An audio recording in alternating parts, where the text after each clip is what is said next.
सारे देश को सबको स्वागत सुस्वागत।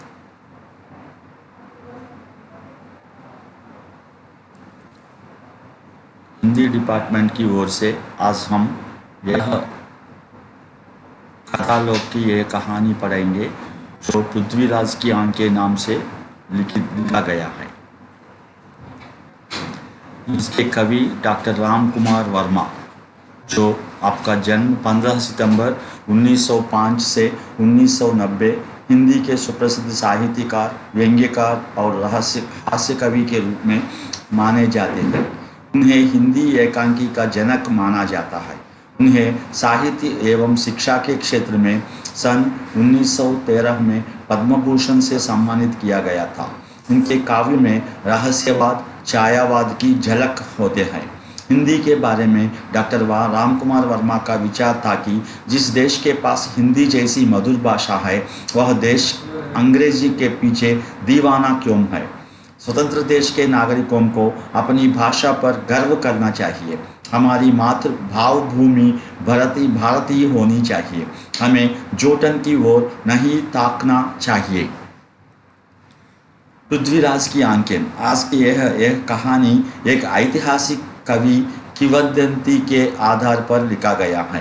तारा इस युद्ध के बाद दिल्ली और अजमेर के राज्य के पृथ्वीराज चौहान को गौर का जूता शाहबुद्दीन मोहम्मद गोरी कैद कर देते हैं। बाद में पृथ्वीराज की आंखों को गर्म सूजन से नष्ट कर देते हैं। पृथ्वीराज अंधे बन जाते हैं। बाद में चंद बरदाई वहां पहुंचकर पृथ्वीराज की शब्दभेदी विद्या के बारे में गौरी को बताते हैं। मतलब वह बिना देखे किसी भी आवाज़ के आधार पर अपना लक्ष्य बेच कर सकते हैं। अंधेरी उनकी विद्या देखना चाहते हैं। अतः पृथ्वीराज चंद के सहायता से गौरी का वध कर लेता है। यहाँ पर हमें शब्दभेदी विद्या के बारे में जो कुछ समझना है वो ऐसा होता है कि जो ध्वनि के आधार पर तीर चलाना, ध्वनि के आधार पर तीर चलाने वाले शब्दभेदी विद्या के ज्ञाता हमारे इतिहास में केवल दो ही होते हैं। वो एक अर्जुन था और दूसरा यही पृथ्वीराज चौहान था। पृथ्वीराज युद्ध में हार जाता है, गौरी के हाथ में कैदी बन जाता है। उसके मित्र कभी समानता चंद बताए उसे देखने आते हैं। इससे पृथ्वीराज अपनी नरक की वेदना के बारे में बताकर अपने भाग्य की निंदा करता है। उसकी आंखों में गर्म चूजे डालकर उसे नष्ट किए जाते हैं। उसे अपनी वर्तमान स्थिति को लेकर जब है चिंता पर वह हर हालत में असहाय है। चंद बरदाई उसकी स्थिति को देखकर विचलित हो जाता है और उसका दुख बांटने की कोशिश करता है।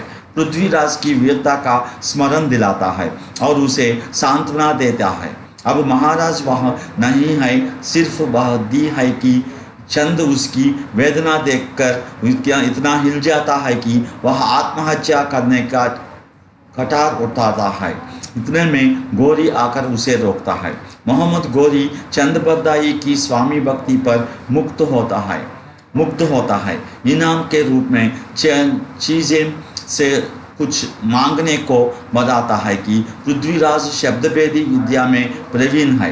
यदि पृथ्वीराज को उसकी विद्या के प्रदर्शन का की जाए, पृथ्वीराज से कहता है कि कल उसकी विद्या की परीक्षा होगी। गौरी पृथ्वीराज को व्यंग्य भाषा से हेलना करता है, इसकी अपहास करता है कि उस कैदी बनकर रहना होगा। पृथ्वीराज कहता है कि उस दिन मैंने तुम्हें छोड़ दिया, नहीं तो आज मेरी हालत यही नहीं होती है। यहीं पर यह आगे की कहानी समाप्त हो जाता है।